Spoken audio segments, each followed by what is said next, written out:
How to download the Amazon Games app for Twitch Prime games. Amazon gives away several free games each month through Twitch Prime. Included with Amazon Prime, you can play them through the Twitch app. But the Amazon Games Launcher is a much better experience. Here's how to download and install it. Just want to download the software. Click this link to directly download the Amazon Games app from Amazon's website.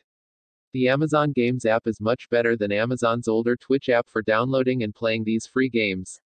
It includes several basic features not found in the Twitch app, like a search box for quickly finding the games you want to play.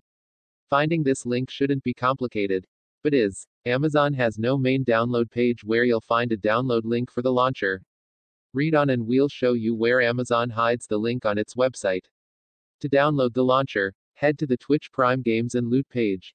Twitch Prime is included with Amazon Prime for free, so you'll have to sign in first. Scroll down to the bottom of the page and look for the Games with Prime section. Claim this month's games you want to play by clicking Claim. Now, you will see a Download the Amazon Games app Windows link. Click it to download the installer. Run the installer to install the Amazon Games Launcher for Twitch Prime games. With the Amazon Games app installed, you can sign in to download and play all the games you've ever claimed from Twitch Prime. You can also claim your free games from within this app without using the website. Text source, howtogeek.com.